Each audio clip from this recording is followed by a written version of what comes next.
எல்லாருக்கும் வணக்கம். இது உங்க சகோதரி பூங்கோதை பசுபதி. இன்னைக்கு வந்து சூப்பரான ரொம்ப ஹாப்பியான என்னோட பையனோட பர்த்டே லாக் தாங்க பார்க்க போறோம். ஸோ அனுமந்த் பர்த்டே அன்னைக்கு பார்த்தீங்க அப்படின்னா காலையில் வந்து சிம்பிளான ஒரு பிரேக்ஃபாஸ்ட் தாங்க ரெடி பண்ணியிருந்தேன். சிம்பிளாக கொஞ்சம் ஸ்வீட் வந்து ரெடி பண்ணியிருந்தேன்.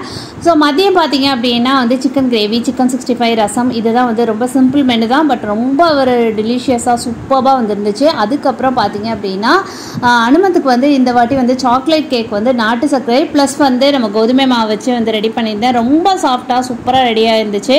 இனி வந்து கேக் கட்டிங் வந்து சூப்பராக நம்ம வந்து டெக்கரேட் பண்ணிடலாம் அப்படின்னு கலர்ஃபுல்லாக பண்ணியிருந்தேன். எல்லாத்துக்குமே ரொம்ப பிடிச்சிருந்துச்சு. நான் வந்து கேக் பண்ணுறேன் அப்படிங்கிறது வந்து அனுமதிக்கு வந்து தெரியும். பிகாஸ் அவன் வந்து வெளியே ஆர்டர் பண்ணவே கூடாது, நீங்கள் தான் செஞ்சு தரணும் அப்படிங்கிறதுல. பட் இந்த வாட்டி பார்த்தீங்க அப்படின்னா நான் என்ன ஃப்ளேவர் எந்த மாதிரி பண்ணியிருக்கேன்னு அவனுக்கு தெரியாது. அது ஒரு சர்ப்ரைஸ் தான். பட் கேக் பண்ணது அவனுக்கு தெரியும். இன்னொரு சர்ப்ரைஸ் இருக்குது. இது வந்து கேக் கட்டிங்க்கு அப்புறம் நான் சொல்கிறேன்.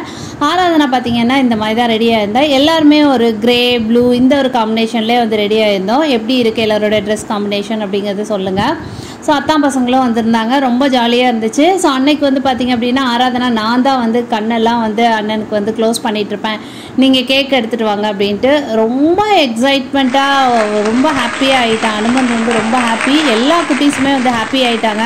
பிகாஸ் கலர்ஃபுல்லாக சாக்லேட் கேக் அம்மா நான் எக்ஸ்பெக்ட் பண்ணல. யூஸ்வலாக அவனுக்கு வந்து ஃப்ரூட் கேக் தான் நம்ம பண்ணுவோம் இல்லையா. ஸோ இந்த வாட்டி சாக்லேட் கேக் பண்ணுவோம் அப்படின்னு சொல்லிட்டு ரொம்ப ஹெல்த்தியாக தான் பண்ணியிருந்தோம். ரொம்ப ஹாப்பியாக கேக் கட்டிங் எல்லாருமே பண்ணோம். ரொம்ப ஹாப்பியாக இருந்துச்சு. எல்லாருமே வந்து சூப்பராக விஷ் பண்ணியிருந்தீங்க. Thank you so much. உங்கள் எல்லாரோட விஷஸ்க்கும் வந்து தேங்க்யூ ஸோ மச். குழந்தைகள் பார்த்தீங்க அப்படின்னா ஒரு ஒரு ஏஜுக்கும் வந்து அவங்க ஆளும் வந்து வளர்ந்துட்டே வரும்போது வந்து நம்மளுக்கே ஒரு டிஃப்ரென்ஸ் தெரியுது. அவங்களுக்கு ஒரு மெச்சூரிட்டி இருக்கும். நமக்கே சில விஷயத்தில் வந்து நம்ம ஃபெட்டப் ஆகி இருந்தோம் அப்படின்னா நம்மளுக்கு ஒரு இல்லைம்மா இந்த மாதிரி நீங்கள் இதெல்லாம் ஃபீல் பண்ணுறீங்க அந்த மாதிரி நம்மளுக்கு எடுத்து பேசும்போது வந்து நம்மளோட குழந்தை வந்து இவ்வளோ பெருசாகிட்டானா நம்மளுக்கு அட்வைஸ் பண்ணுறானா அப்படிங்கும்போது ரொம்ப ஒரு ஹாப்பியாக தான் இருக்குது. கண்டிப்பாக ஒவ்வொரு ஸ்டேஜையும் வந்து எல்லாருமே வந்து கண்டிப்பாக என்ஜாய் பண்ணுங்கள். அது மாதிரி அனுமந்துக்கு வந்து எதுவுமே வீட்டில் செஞ்சு கொடுத்தா அவன் வந்து ரொம்ப ஹாப்பியாக இது பண்ணுவான். அதனாலேயே அவனுக்கு ஒரு சர்ப்ரைஸ் பண்ணியிருந்தேன். நைட்டு 12 மணிக்கு மேலே நான் செஞ்சேன். என்ன அப்படின்னு பார்த்தீங்க அப்படின்னா ஐஸ்கிரீம் தாங்க. ஐஸ்கிரீம் வந்து அவனுக்கு ரொம்ப பிடிக்கும். பட் நான் வந்து நைட்டு 12 o'clock மேலே தான் அவன் வந்து தூங்கின அப்புறம் தான் பார்த்தீங்க அப்படின்னா நான் வந்து ஐஸ்கிரீம் ரெடி பண்ணேன். ஏதோ நம்மளால் முடிஞ்சளவு பண்ணலாம் அப்படின்னு சொல்லிட்டு. அதுவும் வந்து குட்டீஸ் வந்து பயங்கர ஒரு எக்ஸைட்மெண்ட்டுக்கு போயிட்டாங்க. பிகாஸ் யாருக்குமே தெரியாது, என்னோடய ஹஸ்பண்டுக்கு மட்டும் தெரியும். பிகாஸ் அவங்க வந்து நைட்டு என்னம்மா நீ தூங்கலையா அப்படின்னு கேட்டிருந்தாங்க. ஏன்னா குட்டீஸ் அன்றைக்கி வந்து ஒரே ஆட்டம் பாட்டம், நாளைக்கு பர்த்டேனா அவங்க எக்ஸைட்மெண்ட் ஆயிடுவாங்க இல்லையா. ஸோ அதனால் நான் 12 o'clock மேலே தான் ஐஸ்கிரீமே செய்ய ஆரம்பித்தேன். ஸோ அது வந்து இன்னும் ரொம்ப ஹாப்பியாக இருந்தாங்க.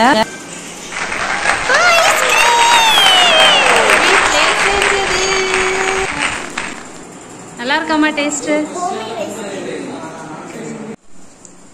ஸோ எல்லாருமே வந்து ஐஸ்கிரீம் சூப்பராக இருக்குது அப்படின்னு சொல்லிட்டாங்க.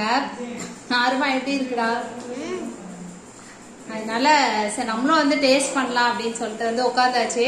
ஐஸ்கிரீம் ஹோம்மேட் ஐஸ்கிரீம் ரொம்ப சூப்பரா இருக்கு.